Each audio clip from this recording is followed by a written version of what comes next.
오늘 저희들에게 주시는 말씀은 마태복음 5장 3절입니다. 우리 같이 한 목소리로 하나님의 말씀을 큰 목소리로 함께 봉독하겠습니다. 시작. 심령이 가난한 자는 복이 있나니 천국이 그들의 것이며. 다시 한번 읽겠습니다. 심령이 가난한 자는 복이 있나니 천국이 그들의 것이며.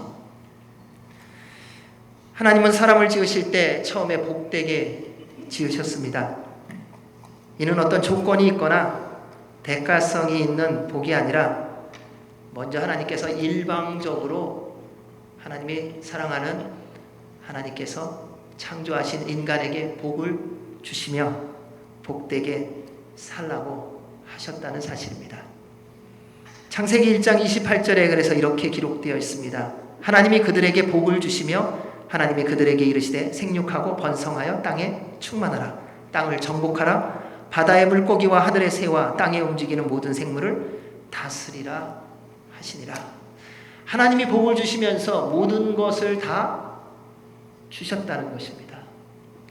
우리가 하나님 하늘을 주세요, 땅을 주세요, 바다를 주세요, 별을 주세요, 동물을 주세요, 식물을 주세요라고 구한 것이 아니라 하나님께서 인간을 만드시고 복을 주시고 그 다음에 우리에게 필요한 우리가 살아가면서 있어야 될 모든 것을 주셨다는 사실입니다. 하지만 우리가 하나님의 복을 누리며 하나님 나라에서 살아가는 것을 가장 시기하고 견디지 못한 존재가 있었습니다. 그 존재가 바로 사탄입니다. 사탄은 피조물이면서 하나님께 대항하여 영원히 타락한, 그래서 영원히 하나님과 원수된 존재입니다. 구원의 길을 영원히 잃어버린 존재입니다. 그러한 사탄이 가만히 있을 리가 없겠죠. 그래서 사탄은요, 하나님께서 가장 사랑하시고 귀하게 여기는 사람들을 어찌 해서든지 하나님으로부터 멀어지게 하려고 모든 수단과 방법을 가리지 않고 다 사용하고 공격하고 있습니다. 첫 인간부터 그 공격을 받았습니다. 아담과 하와가 사단의 속임수에 빠져 하나님의 말씀을 어겼습니다. 하나님의 복을 누리게 하신 에덴 동산에서 그로 말미암아 쫓겨나게 되었습니다. 마치 사탄이 하나님께 대항하여 쫓겨난 것 같이 말입니다. 그럼에도 불구하고 하나님의 형상대로 지음을 받은 사람 안에는요, 그 하나님이 처음 주셨던 복에 대한 그리움과 흔적이 있더라고요. 그런데 그것이 어디로부터 온지를 제대로 몰라서요, 우리는 세상의 복을 찾아 그렇게 헤매이고 있다는 것입니다. 근데 이것도 사단이 얼마나 잘 알고 있는지요. 놓치지 않고 변질시키고 왜곡시키고 있는 것을 봅니다. 하나님의 복을 세상의 복으로 교묘하게 바꾸어 놓는 작업을 처음부터 지금까지, 그리고 주님이 다시 오시는 날까지 멈추지 않고 계속 할 것입니다. 사탄의 죄악을 행함은요, 본받을 만해요. 뭘요? 얼마나 끈질기게 하는지 모릅니다.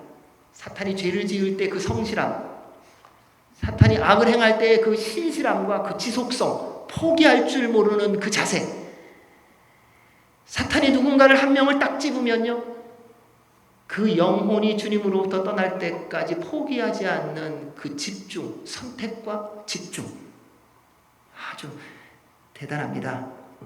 헌신적입니다. 그래서 죄를 행하는 사람 보면요, 비슷한 모습 볼 수 있습니다. 여러분, 악을 행하는 사람은요, 그렇게 했다 안 했다 이렇게 안 합니다.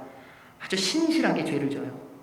누군가 마음 아프게 하는 사람 보십시오. 성실하게 마음을 아프게 해요. 포기하지 않습니다. 그 사람이 완전히 무너질 때까지요, 끊임없이 공격을 합니다. 얼마나 끈기가 있는지 모릅니다. 선을 행할 때 보십시오. 여러분, 선을 행하다 포기하는 경우가 대부분 아니세요?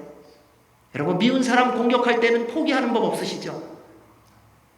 끝까지 가서 정리합니다. 그런데 선을 행하는 건요, 한 번, 두 번 하다가 얼마나 그렇게 쉽게 포기하는지 모릅니다. 이것이 악한 사람들의 모습, 왜냐하면 사단의 조종을 받고 있는 때문이 아닐까요? 사탄으로 인해 왜곡된 하나님의 복에 대한 대표적인 것이 역사 속에서 이렇게 말합니다. 기복 신앙이라고요. 자신이 원하는 복을 받기 위해 믿는 미신적인 신앙을 말합니다.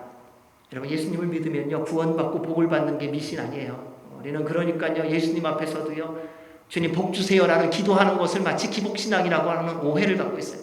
아니요, 하나님은요, 여러분에게 복 주시기를 가장 기뻐하시는 분입니다. 왜? 처음 지으면서부터 복을 주셨던 분이에요. 그게 잘못된 게 아니에요. 기복신앙이라는 것은요, 예수님을 믿으면 내가 원하는 인생을 살아갈 수 있다고 믿는 게 기복신앙인 거예요. 주님을 믿으면 구원받는다는 것, 주님을 믿으면 복받는다는 것이 기복신앙이 아니라요, 예수님 믿으면 내가 계획한 대로 살 수 있다고 믿는 것이 기복신앙이는 것입니다. 한마디로 내가 원하는 것을 이루기 위해 예수님을 믿어주는 거예요. 그래서 기복신앙을 가진 사람들은 예수님을 믿음으로 겪게 되는 고난, 시련, 예상하지 못했던 인생의 풍랑이 밀려오면 언제든지 예수님 믿는 것을 멈춥니다. 왔다 갔다를 하죠. 근데 멈춘다는 것입니다. 그러한 사람들은요, 예수님을 믿어주는 사람입니다. 교회 생활도 해줍니다. 나름대로 열심을 냅니다. 헌신적으로 보일 때가 있습니다. 물질도 많이 내기도 합니다. 몸도 많이 들여서요, 봉사도 열심히 하기도 합니다. 하지만 그렇게 나름대로 열심히 내가 해줬다고 생각했는데 하나님이 내가 원하는 대로 이루어주지 않으면 자녀에게 문제가 생기거나 사업에 어려움이 생기거나 직장을 찾는데 직장이 안 되거나 예상하지 못했던 사고가 나거나 나는 건강하고 싶은데 질병이 있거나, 그러면 조금도 거리낌 없이 주님은 나를 모르시나 보다 생각하기 시작한다는 것입니다. 언제든지 떠날 수 있고 버릴 수 있습니다.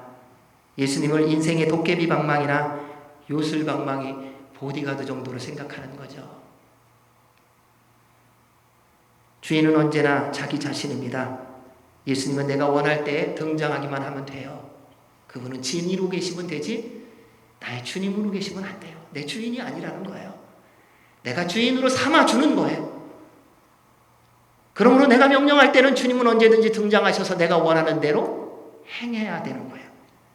한 번, 두 번은 용납해 줄 수 있지만 세 번, 네 번 정도 되면은 예수님조차도 내 인생에서 더 이상 주인 될 수 없다는 것이지요.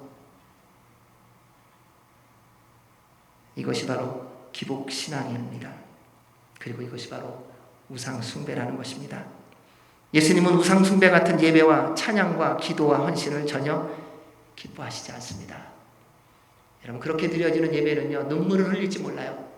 근데 그냥 자기가 좋아서 흘리는 눈물이에요. 주님과 별로 상관없어요. 그냥 내가 좋은 거예요. 그래서 좋다. 그래서 눈물을 흘려보는 거예요. 눈물은요, 예배 드릴 때만 나는 거 아니에요. 드라마 보시면서도 눈물 많이 흘려보셨죠? 예배 때에 있어서 눈물 흘렸기 때문에 주님의 역사가 있어서 내 마음에 감동이 있다라고 이퀄을 시킬 수는 없어요. 물론 그런 경우가 분명히 있는 건 맞습니다. 그러나 내 마음에 감동이 있고 내가 좋아서 꼭 그런 것만은 아니라는 것입니다. 그래서 말씀에 이렇게 기록되어 있습니다. 예배에 대해서 로마서 12장 1절 2절입니다. 같이 한번 읽겠습니다. 시작. 그러므로 형제들아, 내가 하나님의 모든 자비하심으로 너희를 권하노니 너희 몸을 하나님이 기뻐하시는 거룩한 산제물로 드리라. 이는 너희가 드릴 영적 예배니라. 너희는 이 세대를 본받지 말고 오직 마음을 새롭게 함으로 변화를 받아 하나님의 선하시고 기뻐하시고 온전하신 뜻이 무엇인지 분별하도록 하라. 여러분, 이것이 예배입니다. 이것이 주님이 받으시는 예배예요. 그러한 예배자가 되시기를 주의 이름으로 축원합니다. 예수님은 말씀을 들으러 나온 무리들과 제자들에게 복 있는 사람이 어떤 사람인지를 알려주심으로 산상수훈을 시작하셨습니다. 예수님은 복을 받을 자를 말씀하신 것이 아니라요, 이미 복을 받은 자, 이미 복을, 하나님의 복을 누리는 자에 대해서 말씀하십니다. 이 말씀을 예수님의 팔복이라고 말합니다. 저희들이 앞으로 복 있는 사람의 8가지 모습을 함께 보도록 하려고 합니다. 말씀을 보면요, 처음에 첫 번째 있는 심령이 가난한 사람과 여덟 번째 있는 의를 위하여 핍박을 받는 사람의 열매가 같은 거예요.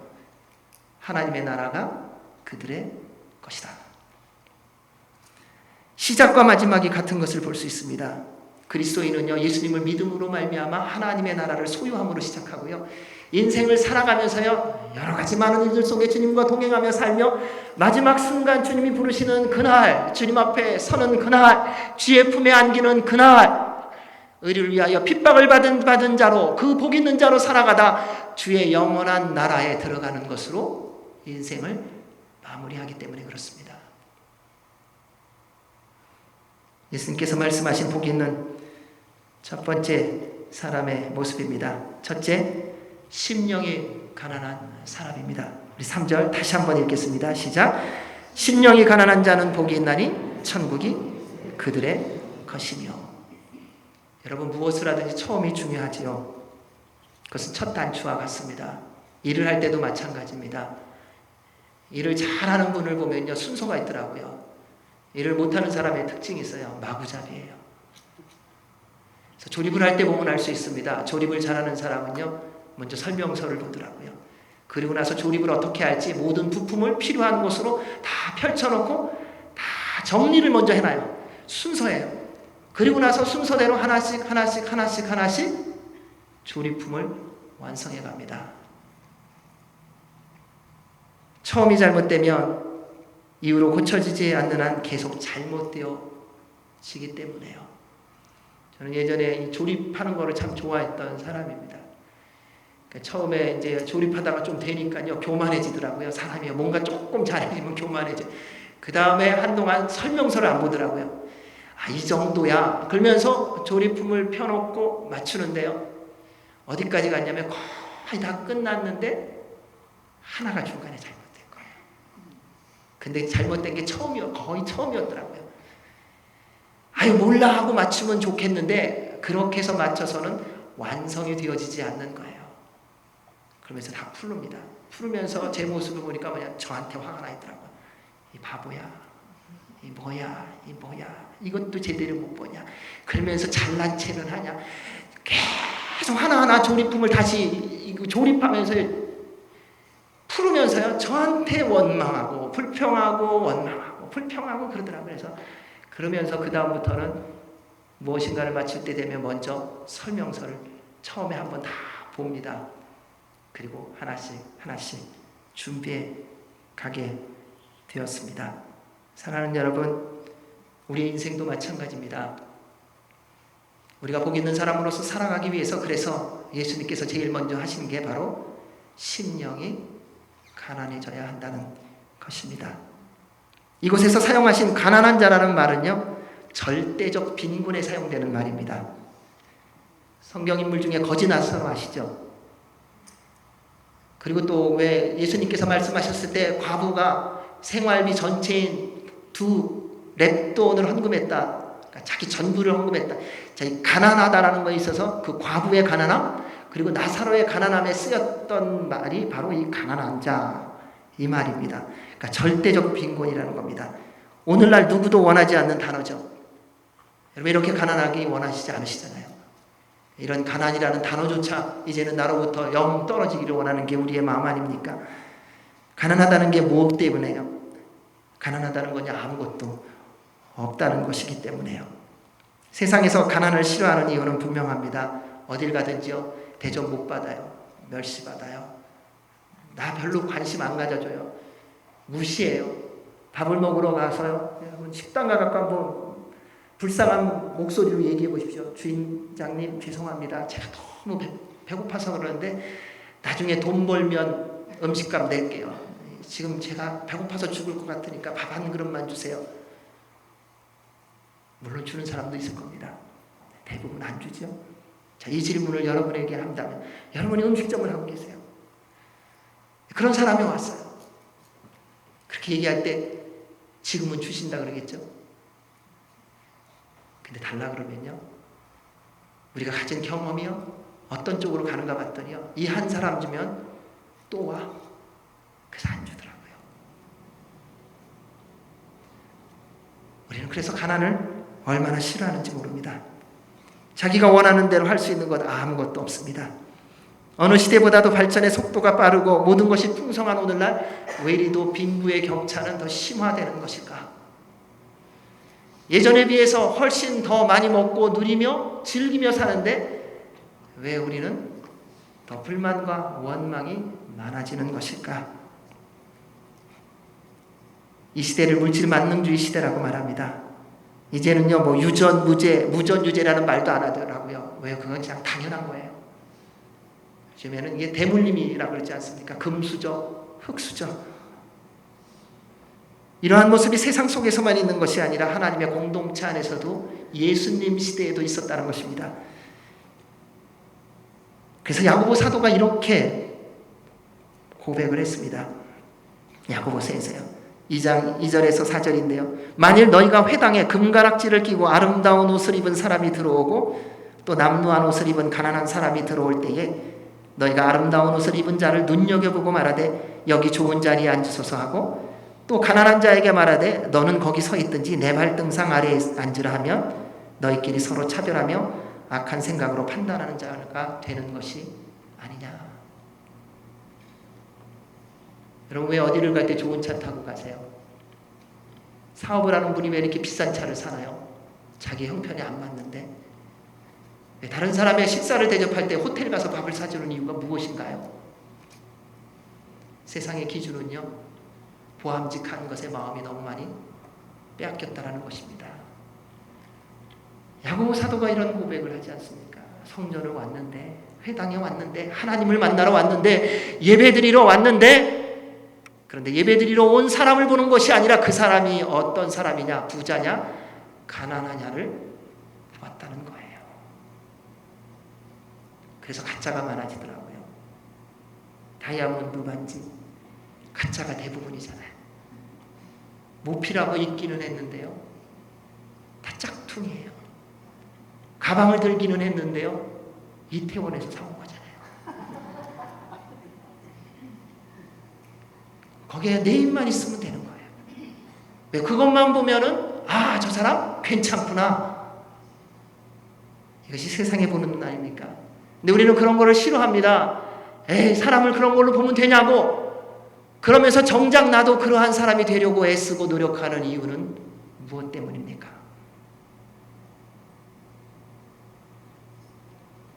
가난하면 서럽기 때문이죠. 가난하면요, 고통과 고난과 시련의 연속이기 때문에요. 아무리 배가 고파도요, 가난하면 먹을 수가 없습니다. 아무리 아파도요, 가난하면요, 치료받을 길이 없더라고요. 치료받고 싶은데 받아주질 않는걸요. 잠자고 싶은데 잠잘 저소가 없거든요. 추워서 옷을 입고 싶은데 입을 옷이 없거든요.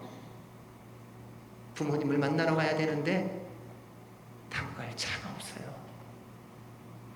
어디를 가도 배척당하고 버림받기 일쑤입니다. 그래서 누구도 가난한 것 원하지 않습니다. 그래서 우리는 거지 나사로가 천국에 들어간 건 너무 좋은데 그 앞집의 부자처럼 살다가 거지 나사로처럼 천국은 들어가기를 원하는 그 마음이 우리에게 그렇게 간절한 것이 아닐까요? 이러한 우리의 모든 생각과 마음을 아시는 주님께서 팔복을 말씀하시면서 가장 먼저 심령이 가난한 자는 복이 있다고 하셨습니다. 왜 예수님은 심령이 가난한 자가 복이 있다고 말씀을 하셨을까요? 부자의 특징을 보면 알 수 있는 것입니다. 일반적인 것입니다. 일반적으로 부자는 자신이 원하는 것들 외에 다른 것에 관심 없습니다. 철저하게 이기적이고요, 자기중심적입니다. 무엇을 하든지 늘 자기가 기준이에요. 내가 곧 법이에요. 내가 원하는 대로 살아가는 것뿐이에요. 근데 부자의 또 다른 특징 하나가 뭔지 아세요? 남 도와줄 때는 갑자기 가난해져요. 없더라고요. 근데 내가 하고 싶은 일 있을 때는요, 모든 게 다 생기더라고요. 부자들은 인정받기를 좋아하고요, 높은 자리를 원하는 경우가 많습니다. 그래서 누군가 날 알아주지 않으면은 그 사람과의 모든 관계를 단절해버립니다. 자신만이 가득 차 있기 때문에요. 다른 사람에 대한 배려, 관심 없어요. 다른 사람을 배려하고 관심을 갖고 돕는 것조차 나 때문에 하는 것이지 그 상대방이 살아나기 위해서 해주는 것은 결코 아니라는 겁니다. 근데 계속 그렇게 살면요, 속아요. 다른 사람을 내가 정말 돕는 것처럼 스스로 착각하고 있다는 것입니다. 예수님께서 당시 부자에 해당하는 서기관들과 바리새인들에게 하신 말씀이 있으세요. 마태복음 23장 4절에서 7절 말씀입니다. 우리 같이 한번 읽겠습니다. 시작. 또 무거운 짐을 묶어 사람의 어깨에 지우되 자기는 이것을 한 손가락으로도 움직이려 하지 아니하며 그들의 모든 행위를 사람에게 보이고자 하나니 곧 그 경문띠를 넓게 하며 옷수를 길게 하고 잔치의 윗자리와 회당의 높은 자리와 시장에서 문안받는 것과 사람에게 랍비라 칭함을 받는 것을 좋아하느니라. 입으로는 절대로 나 칭찬하라고 말하지 않습니다. 그런데 행동이 그렇다는 거예요. 절대로 자기가 앞에 나서 나 좀 높여달라고 말하지는 않습니다. 그런데 삶의 태도가 나 높여요, 나 인정 안 해주면은 앞으로 큰일 날 거예요. 경고하는 게 너무 많다는 것입니다. 예수님은 또한 어리석은 부자의 비유를 통해 세상의 것으로 풍성한 자가 어떤 모습인지를 보여주었어요. 어느 한 부자가요, 열심히 일했습니다. 그래서 많은 것을 얻었어요. 다 얻고 나서 자기에게 말하는 거예요. 우리가 부자 되고 싶은 이유가 여기 또 하나 있더라고요. 내가 나한테 말하고 싶은 거예요. 야, 너 참 수고했다. 앞으로 좀 편안하게 살자. 이제는 내 인생 좀 살아보자. 너 그동안 애쓰지 않았냐? 뭐 부모님 모시느라, 뭐 자녀들 양육하느라, 주변에 어려운 사람들 돕느라 수고했어. 이제는 걱정하지도 말고 염려하지도 말고 그래, 나의 인생을 한번 살아보자. 부자가 그 고백을 한 거예요. 내 영혼아, 이제는 한번 편안하게 살아보자. 그랬더니요, 우리 주님이 말씀하세요. 하나님은 이르시되 어리석은 자여, 오늘 밤에 내 영혼을 도로 찾으리니 그러면 내 준비한 것이 누구의 것이 되겠느냐? 자기를 위하여 재물을 쌓아두고 하나님에 대하여 부요하지 못한 자가 이와 같으니라. 세상의 것으로 충만한 사람, 그것이 명예든 그것이 돈이든 권력이든 지식이든 경험이든, 그 사람들은요, 자신이 원하는 삶을 살기 때문에요, 예수님을 찾지도 않고 필요로 하지도 않습니다. 왜냐하면 스스로 살 수 있다고 믿고 있으니까요. 서기관들은요, 바리새인들은요, 그 당시 열심히 회당에 다녔습니다. 한 번도 안 빠졌어요. 회당 짓는데요, 헌금 많이 했어요. 사역하는데 많이 참여했어요. 금식했습니다. 주님이 예화를 들 정도로요, 헌금괴 앞에서요, 금괴가 소리 날 정도로 우르르르 소리가 날 정도로 돈돈했어요. 그런데 그 모든 행동이 자기를 위한 것이었다는 거예요. 하나님 앞에서도 그렇다는 거예요. 우리는 사람한테 보이는 것뿐만 아니라 하나님 앞에서도 보이려고 하는 거 참 많더라고요. 하나님, 제가 이렇게 열심히 기도합니다. 주님께 기도하는 거 보이려고 기도해요. 누구 도울 때 마찬가지예요. 하나님, 제가 이렇게 어려운 사람 돕습니다. 주님께 보이려고. 하나님의 영광과 하나님의 뜻과는 전혀 상관이 없습니다. 이러한 사람들에 대해서 하나님께서 마지막 심판의 날, 주님 앞에 서는 날 하시는 말씀이 있을 거예요. 주님 앞에 섰어요. 주께서 말씀하시는 거예요. 내가 도무지 너를 모르겠다. 부자가 되는 것이 나쁘다고 말씀하시는 거 아닙니다. 우리 주님이 부자가 되지 말라고 말씀하신 것도 아닙니다. 아브라함처럼 욥처럼 겁으로서 하나님의 뜻대로 산 사람들도 있고요. 지금도 겁으로 살면서 하나님의 뜻을 따라 살아가는 사람도 분명히 있습니다. 예수님은 어리석고 악한 부자가 되지 말라고 하시는 것입니다. 그런데 대부분 부자가 되면요, 타락하고 부패해지기 쉬운 것이 우리의 연약함이라는 것이지요. 대체로 부자가 되면요, 세상도 좋아하기 시작하시더라고요. 이 땅에 누리고 좋아할 만한 게 얼마나 많은지요. 여러분, 가난하고 어려울 때는 하나님 나라 생각 많이 하시지 않으셨어요? 요즘 살만해지니까 하나님 나라 생각 안 하는 건 아니지만은, 그거는 뭐 나중에 가면 되고, 지금은 내가 좀 누릴 만한 거 좀 누리고 싶지 않으세요? 먹고 싶고, 여행 가고 싶고.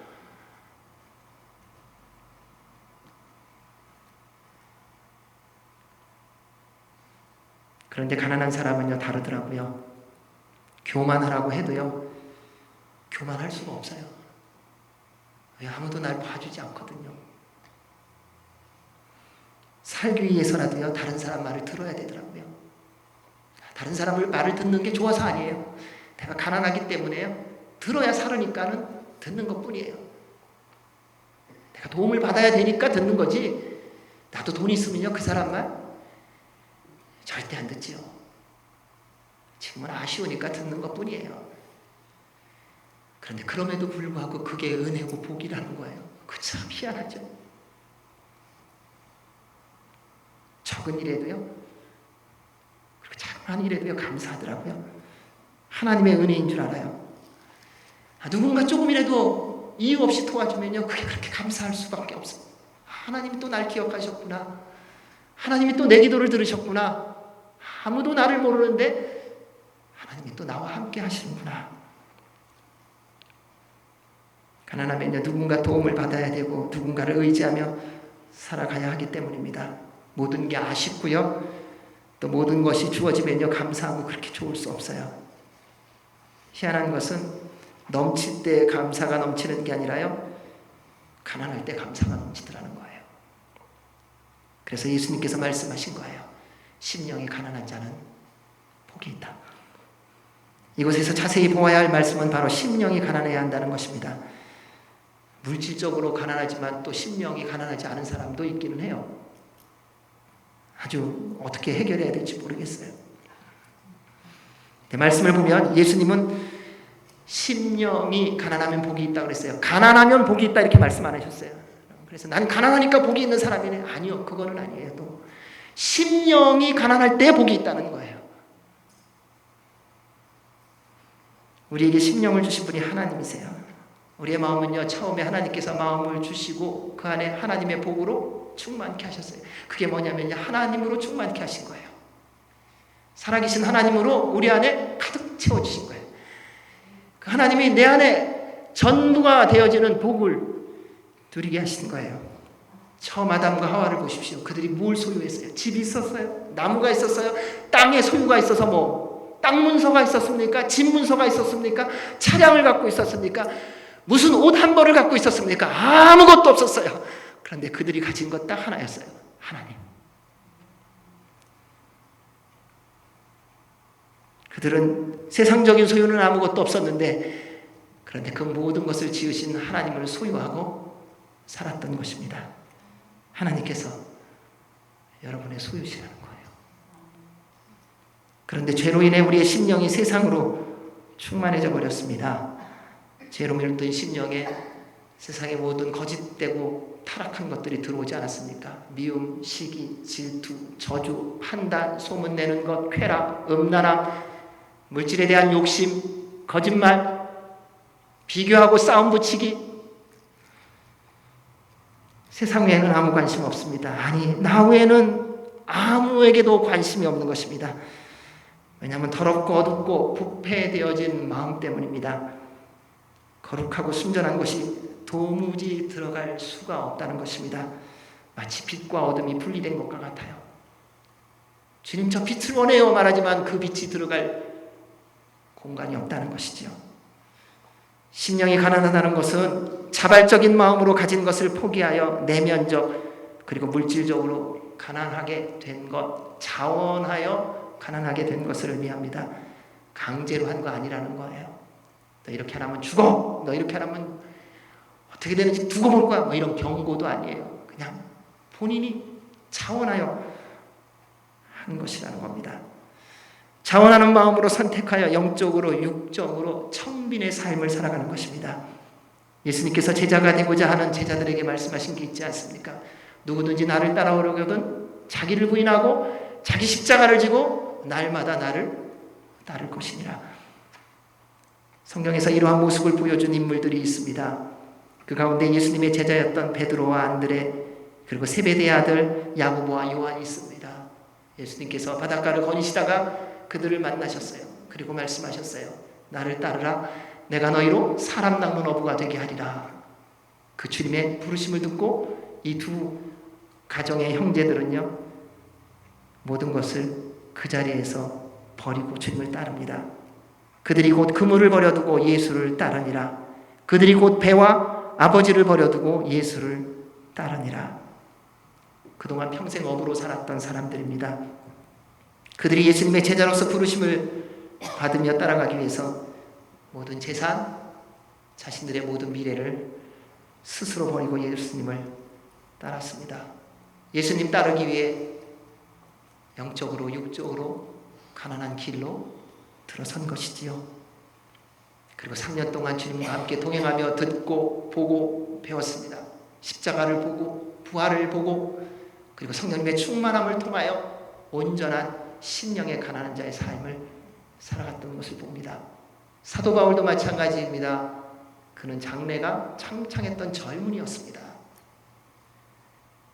그의 모든 선택과 결정은 사내들인 공회의 모든 사람들에게 가장 어리석은 선택이었고 가장 미련한 결정이었습니다. 그렇게 내가 예수를 믿는다면 이곳에 있으며 더욱더 주님을 전파해야 되는 게 맞지 않느냐라고 말하는 것입니다. 여러분, 선교지로 가는 사람은 이곳에서 가장 필요한 사람이 가는 게 맞는 것입니다. 이곳에서 더 크고 놀라운 일을 하면 선교지에 많은 사람을 파송하면 되지 않느냐? 그게 다 때로는 속임수이기도 하다는 것입니다. 가장 필요한 것에 가장 감당할 수 있는 사람이 가야 하는 것입니다. 하나님께서 여러분을 부르실 때 믿음으로 순종하시기 바랍니다. 나는 아니라고 말하지 마십시오. 나는 이곳에서 할 일이 있다고 말씀하지 마십시오. 그것은 여러분의 계획 속에서 이곳에서 하는 것뿐이지 하나님은 여러분을 향한 계획을 이미 정하시고 부르시는 것뿐이에요. 거기에 순종하셔야 되는 것입니다. 저도 마찬가지고 여러분도 마찬가지입니다. 주님이 부르시면 왜요? 그렇게 질문하지 마십시오. 예, 주님 대답하시는 저와 여러분이 되시기를 주의 이름으로 축원합니다. 여러분, 심령의 가난한 것에 겸손의 본이 누군지 아세요? 예수님이세요. 우리 예수님이 가장 먼저 본을 보여주셨습니다. 예수님은 하나님이십니다. 하나님이신 예수님께서 우리를 위하여 이 땅에 내려오셨어요. 우리에게 본이 되신 거예요. 우리 하나님은요, 본을 먼저 보여주시지 않고는 명령하지 않으세요. 모든 것을 먼저 본을 보여주시고 그 다음에 우리에게 말씀하시는 거예요. 그분이 가장 먼저 말씀하신 대로 지키신 거예요. 아담과 하와에게도 마찬가지예요. 동산 중앙에 있는 선악을 알게 하는 나무의 열매를 따먹지 말라. 따먹는 날에는 내가 정령 죽으리라. 그분이 직접 만드신 인간이에요. 그들이 뭘 몰라서 사탄에게 속임을 당해서 그 열매를 따먹었어요. 오늘날 같은 우리는 뭐라 그럽니까? 너 한 번이니까 용서해 줄게. 왜요? 내 거잖아요. 내가 만들었잖아요. 가장 소중한 거잖아요. 너 다시는 그러지 마라. 너 한 번만 더 그러면 그때는 절대로 용서함 없다. 근데 우리 하나님 그렇게 하시지 않으시고요. 처음 말씀하신 대로 그들을 에덴 동산에서 쫓아내십니다. 죽이십니다. 우리 하나님은요, 가장 먼저 본을 보이신 분이세요. 우리 하나님의 모든 말씀은 성경의 66권의 모든 말씀은 하나님이 이미 그렇게 행하셨다는 것입니다. 그리고 우리에게 그 말씀을 주시는 거예요. 그래서 주님 앞에 이유 달지 말라는 거예요. 주님 그렇게 살게 도와주십시오. 주님 그렇게 살겠습니다. 이것만이 우리의 태도가 되어야 된다는 겁니다. 빌립보서에 이렇게 기록되어 있습니다. 우리 주님이 어떻게 본을 보이셨는가? 2장 6절에서 8절 같이 한번 읽습니다. 그는 근본 하나님의 본체시나 하나님과 동등됨을 취할 것으로 여기지 아니하시고 오히려 자기를 비워 종의 형체를 가지사 사람들과 같이 되셨고 사람의 모양으로 나타나사 자기를 낮추시고 죽기까지 복종하셨으니 곧 십자가에 죽으심이라. 아멘. 여러분, 이게 심령이 가난한 자의 모습이에요. 심령이 가난한 사람은요, 얼만큼 낮아지느냐에 그렇게 관심 없어요. 주님의 뜻이 이루어지느냐에 관심이 있어요. 얼만큼 가난해지느냐에 관심 없어요. 오늘날 우리는요, 다 내 마음에 들어야만 뭘 해요. 뭐 합시다. 그러면 아이 그걸 뭐 내가 왜 하냐고 할 사람도 많은데, 근데 심령이 가난한 사람은요, 그것이 어디로부터 오는지를 깨닫는다는 것입니다. 내가 판단의 기준이 아니라요, 내 안에 계신 주님이 기준이 되는 것입니다. 심령이 가난한 자의 삶을 사신 예수님으로 인해 우리가 영원한 사망에서 다시 영원한 생명으로 옮겨진 거 아닙니까? 하나님의 나라를 소유하게 해주신 것입니다. 예수님은 심령이 가난한 사람이 왜 복된 사람인지를 말씀하셨습니다. 심령이 가난한 자는 복이 있나니 그들이 천국이 그들의 것이며, 세상의 모든 명예, 권력, 재물, 건강, 지식, 경험 다 가졌어도요, 여러분 예수님 놓치면 다 헛거예요. 아지랭이 같은 거예요. 그래도 아지랭이에요. 아침 안개 같은 거예요. 괜찮을 것 같죠? 그 모든 거 다 사라집니다. 그럼 세상 경제를 보세요. 하룻밤 사이에 몇 조가 없어지지 않습니까? 1, 2, 3, 4로 해서 조까지 쉬지도 못해요. 그냥 조라고 정해놓고서 조, 그러니까 야 큰 거지. 근데 그 조라는 그 많은 돈이요, 하룻밤 사이에 없어져 버려요. 그게 세상이에요. 내가 얼마만 있으면 나는 남은 평생 동안에 걱정 없이 염려 없이 살겠지? 아니요.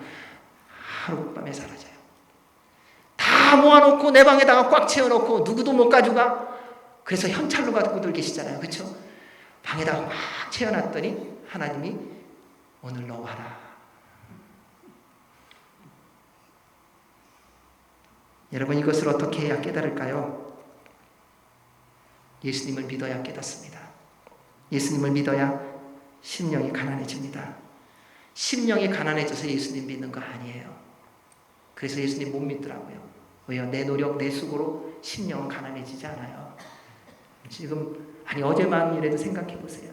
어제 하루 지나면서 감사하면서 계속 사셨어요? 어제도 막 요동치지 않으셨어요? 이놈의 인생, 내가 저런 사람 또 만나야 돼. 내가 언제까지 이렇게 살아야 돼. 풍랑 속에 있지 않으셨어요? 내 심령이 가난해질 때까지 기다리면요, 영원히 안 돼요. 내가 노력하는 것으로는 이루어지지 않아요. 내 심령이 가난해지는 것은 예수 그리스도가 내 삶의 주인이 될 때만 가능합니다. 그래서요, 늘 십자가의 보혈에 잠겨 있어야 되고요, 성령님으로 충만해져야 한다는 것입니다. 이를 위해서 기억하고 행해야 될 첫 번째 발걸음이 있습니다. 회개입니다. 우리 주님께서 첫 성으로 말씀하셨어요. 회개하라, 천국이 가까이 왔느니라. 사랑하는 여러분, 예수님께서 말씀하신 복 있는 사람의 첫 발걸음은요, 심령이 가난해지는 것입니다. 이는 그동안 우리가 익숙한 이 세상의 삶의 것들, 산 만큼 우리는 세상에 물들어 있잖아요. 그렇죠? 어디 가본 만큼 세상에 탐욕이 들어와 있지 않으세요? 그래서 좋은 방법은 뭐냐면, 가능한 한요, 화려한 물건이 있는 데는 안 가시는 거예요. 견물생심이라고 그러잖아요. 보는 대로 내 마음에 들어와요. 그때 예수님 모시라고요. 그때 주님을 바라보시라고요. 너무 물건 사고 싶을 때는요, 교회로 오세요. 저 무릎 좀 꿇으세요. 그렇게 피곤하고 어려워도요, 우리 샤핑 가자 그러면 벌떡 일어나시더라고요. 무슨 마력이 있는지 모르겠어요. 근데 교회 가자 그러면